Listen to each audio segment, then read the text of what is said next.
Boa noite, meus queridos, boa noite, minhas queridas. Espero que vocês estejam todos bem. Ficamos aí uma semana sem se ver, mas vamos correr atrás desse prejuízo.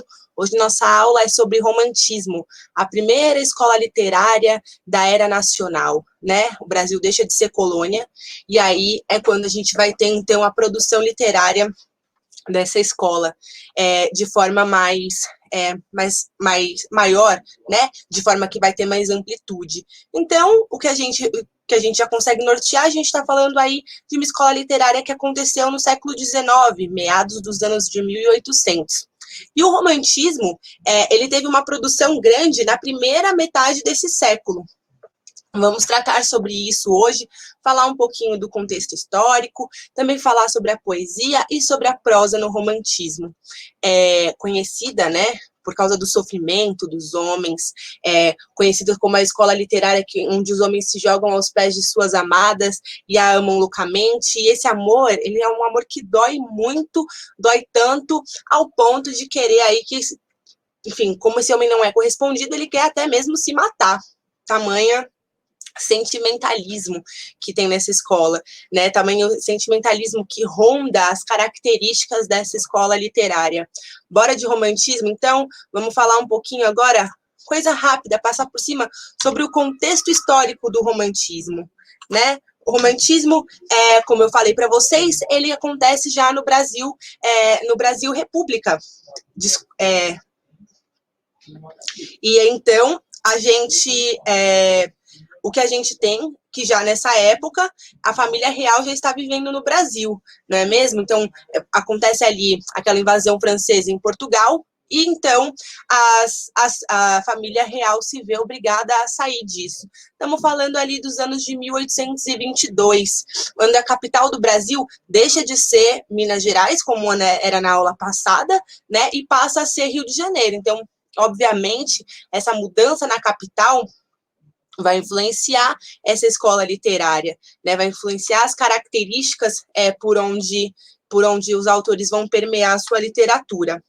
Então, uma das características importantes dessa escola literária, né? Como eu disse para vocês, o individualismo, o subjetivismo, agora o que eu sinto, o que eu penso, vale muito a pena, isso influencia tanto na minha vida, né? Que isso marca a minha vida, marca a minha forma de pensar. Um sentimentalismo extremado, como a gente também já consegue fazer esses links, né, de tanto que a gente já ouviu falar desse romantismo, desse amor que sofre, desse amor que, enfim, é extremamente servil. E aí a gente vai ter o culto à natureza. Por quê? Uma das características dessa escola literária é o nacionalismo, né? O Brasil agora, ele está se descobrindo, então ele está criando uma personalidade. Vamos lá, vamos lembrar que Brasil é esse, né? É um Brasil que está aí recebendo os reis de Portugal, que sofreu uma independência, mas vamos combinar que não é independência nenhuma, tanto que os reis estão vindo morar aqui, e a crescência da burguesia, ela faz surgir essa necessidade de se formar, né, esse nacionalismo, de se formar essa identidade cultural. Então, quando a gente vai falar de culto à natureza, e até mesmo quando a gente vai falar de culto ao passado, que é trazido nessa escola literária, a gente está falando dessa busca dessa identidade nacional. A gente está falando... quando a gente fala do culto à natureza, essa escola literária está falando sobre valorizar as coisas que só tem no Brasil, né? Então, esse nacionalismo, ele quer colocar a pátria como uma coisa, como a melhor dentre todas. E aí nós temos, então, a produção dessa época, vamos dividir assim para a literatura, dividida na poesia e na prosa, né, nos romances românticos. A poesia no romantismo teve 3 gerações, então se dividiu pelo tempo e conforme essas características que a gente falou agora, né, a gente falou do sentimentalismo, a gente falou de a necessidade de uma busca pelo passado, um culto ao passado, e dessas características nacionalistas e indianistas. Afinal, o país ele está formando a sua personalidade, ele precisa encontrar o seu herói. E quem é o herói do Brasil? Né? Quem é que estava aqui, já que por exemplo, na Europa, os heróis eram os heróis das cruzadas e tudo mais. Então, quem eram os heróis do Brasil? Quem estava aqui antes, né? Eram os indígenas. Então, se cria essa necessidade de se valorizar esse herói. O romantismo, ele vem com diversas características da Revolução Francesa, quando estava ali se pensando na liberdade, e na igualdade. Então, uma das ideias que atravessa esse período é a ideia do bom selvagem do Rousseau. E com isso, a partir dessa teoria, a partir desse valor, essa escola literária ela vai buscar a valorização desse indígena. Importante a gente lembrar, né? O indígena que foi construído durante o romantismo não são os indígenas que são encontrados, que de fato foram encontrados no Brasil, né? Foi um indígena estereotipado, um indígena com portes de europeu, não indígena brasileiro, por conta da própria apropriação cultural, da necessidade de se equiparar esses valores aos valores burgueses da época. Outra característica, né, dessa geração, a gente falou então das questões do indígena, abordamos, que é uma característica dessa escola literária, a valorização da natureza, né? E também abordamos a questão do sentimentalismo, esse amor impossível de acontecer, onde o homem prefere até mesmo o suicídio. E outra característica importante que a gente vai encontrar nessa poesia dessa primeira geração é a saudade que esses homens sentem da sua pátria. Ou seja, a gente está falando de uma escola literária, onde a produção foi feita majoritariamente por homens que eram estudados, né? Então, esses homens, eles iam para a Europa e eles retornavam da Europa estudados. Então, enquanto eles estavam lá, eles estavam exaltando esse sentimento de saudade. Na Europa, o romantismo aconteceu entre o final do século XVIII e o começo do século XIX. Então, essas pessoas, elas sofrem, né, esses atravessamentos dessas experimentações dessa escola literária de lá. Então, marca essas questões da nacionalidade, do símbolo nacionalista, essa questão de valorização e da saudade da pátria. Trouxe para vocês, na verdade, uma coisa aí que a gente já sabe bastante, né, já ouviu falar em algum momento da nossa passagem aí pelas escolas, é a canção do exílio do Gonçalves Dias, um poeta importante do romantismo e que traz na poesia dele essa questão da saudade da pátria, a questão desse nacionalismo. Tanto é que uma parte dessa poesia é a parte do hino nacional. Então, minha terra tem palmeiras, onde canta o sabiá, as aves que aqui gorjeiam, não gorjeiam como lá. O aqui, aonde ele está, né, é na Europa. Então, ele está ali, naquele momento, exaltando o Brasil. Nosso céu tem mais estrelas, nossas várzeas têm mais flores, nossos bosques têm mais vidas, nossa vida mais amores. Um trecho aí do hino nacional presente na canção do exílio de Gonçalves Dias. E não é um exílio forçado, um exílio político, longe disso. Ele está estudando, né? A segunda geração é conhecida como a geração mal do século. A gente está vivendo, a gente está passando, né? A literária está passando por um momento da história onde as pessoas morrem de tuberculose. Então, o mal do século é justamente essa associação às pessoas que, durante esse século, pegavam a tuberculose e morriam. E justamente essa segunda geração, que é essa geração que vai atravessar mais fortemente esse período da tuberculose, é a geração que vai trazer a maior necessidade de fugacidade na sua vida, porque eles não sabem qual é a certeza do amanhã, como que vai ser o amanhã. Né? O amanhã deles é uma coisa dúbia, então eles querem viver. A poesia deles vai trazer sobre o sofrimento da vida, o quanto a vida é pesarosa, vai trazer as questões sobre a dúvida dessa vida, vai trazer as questões sobre o medo, e também vão trazer as questões sobre infância. A geração do Mal do Século, a segunda geração, também foi conhecida como a geração ultrarromântica, também é conhecida como a geração ultrarromântica. Então, esse sofrimento do que a gente está falando, grande parte é desse amor que era vivido e o homem não era correspondido.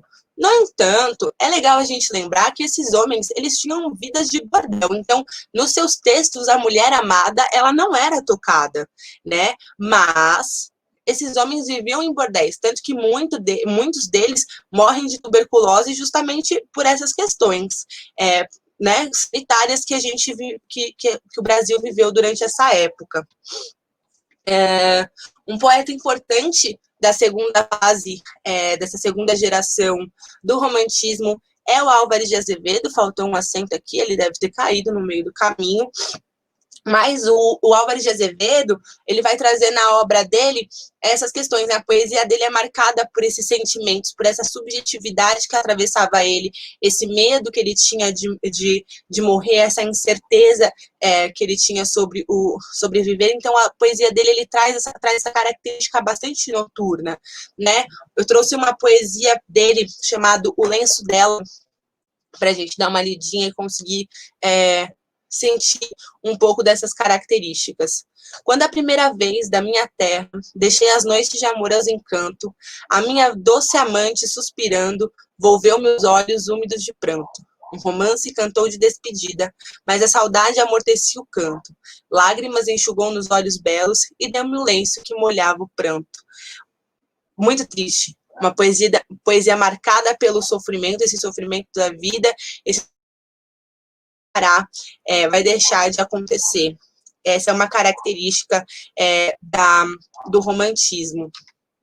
Outra poesia bacana, que também de um poeta que marca a produção literária durante o romantismo, é do Casimiro de Abreu, e ele traz outras questões diferentes das questões trazidas, né, outras características que também fazem parte desse período, nas questões referentes ao passado, a forma de vivenciar a natureza, a forma de vivenciar a vida, mas ele também traz muito sofrimento. Nas poesias dele, a gente vai encontrar, então, esses temas mais sobre família, mais sobre infância. Eu trouxe meus 8 anos para a gente perceber, é uma poesia bastante trabalhada nos vestibulares, então é bastante importante que a gente consiga fazer essa associação das características gerais da escola literária e também essas características principais de cada autor.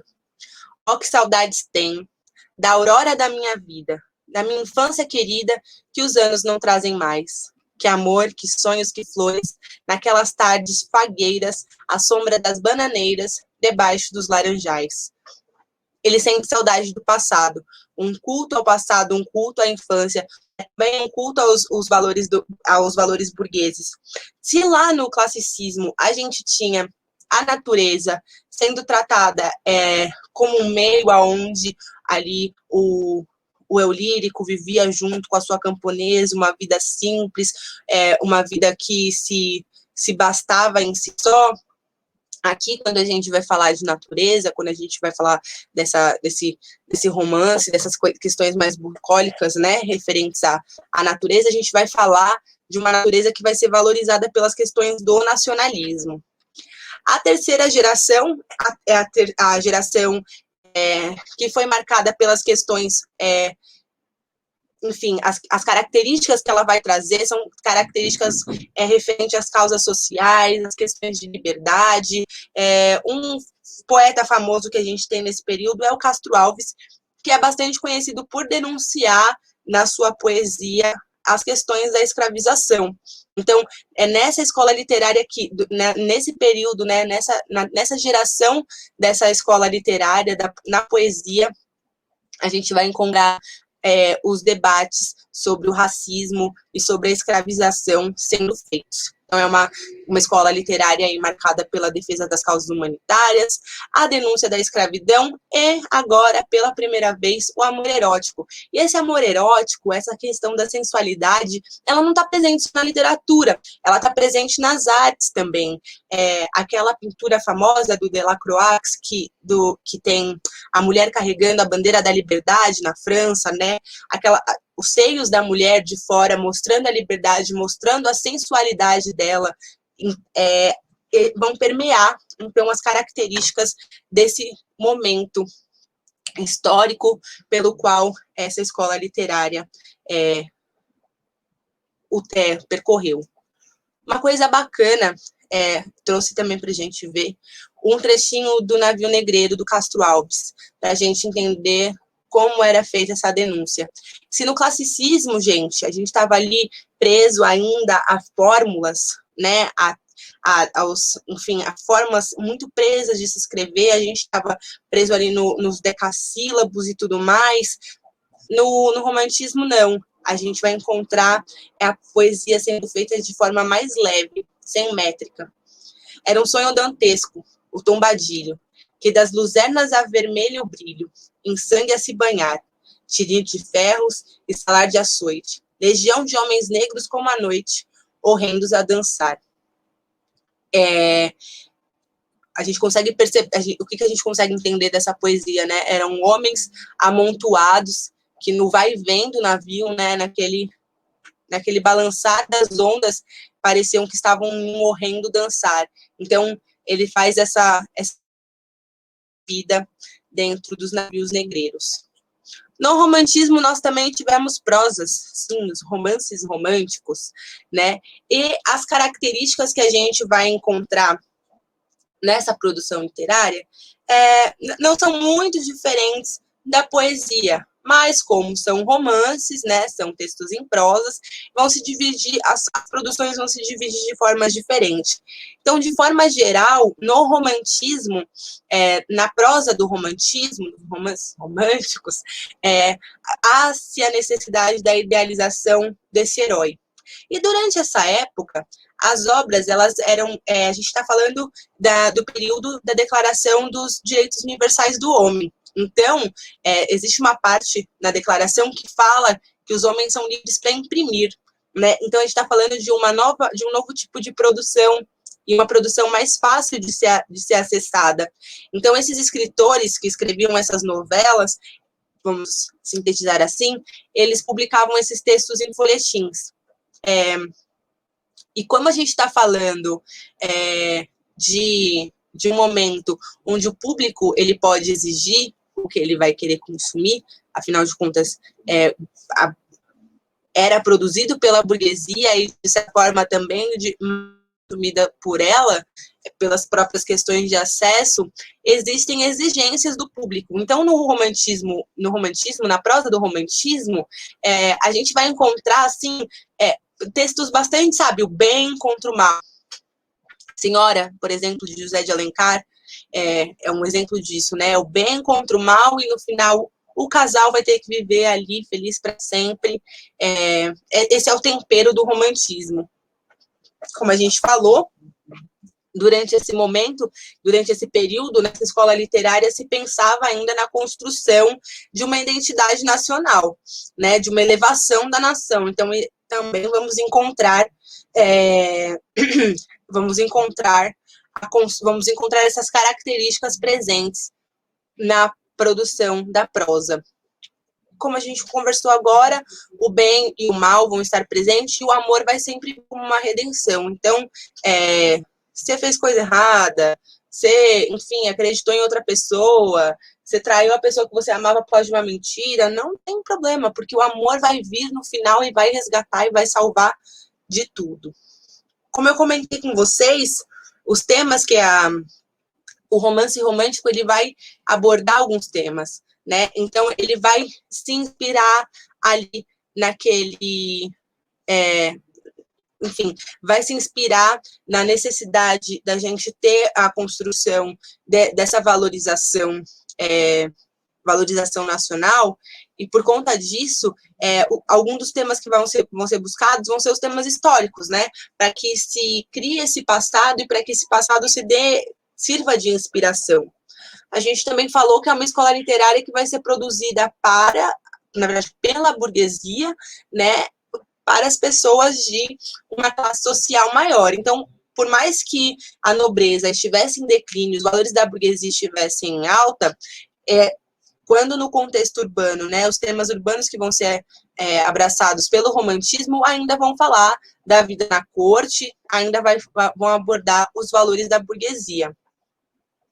Nas prosas românticas também existe a necessidade de uma valorização do indígena como uma marca nacional. Então, temas indianistas serão abordados nas obras das prosas do romantismo. E um outro tema bastante que vai ser abordado também pela necessidade da construção de uma personalidade vai ser os temas regionalistas, simbolizando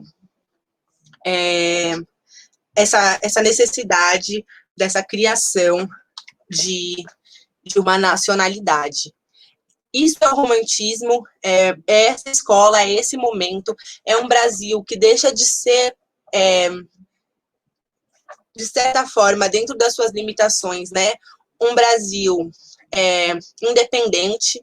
A gente vai ter a corte vindo para cá, a gente vai estar vivendo os avanços da burguesia. Então, todas essas características vão estar presentes nessa escola literária. A gente vai ver os valores burgueses sendo levados mais em consideração, né, sendo mais exaltados do que os valores da própria nobreza. Vamos perceber que a gente passou por um tempo onde toda a produção literária ainda estava bastante, como se fosse bastante crua, né? Era uma produção literária que acontecia de forma ainda muito embrionária aqui no Brasil.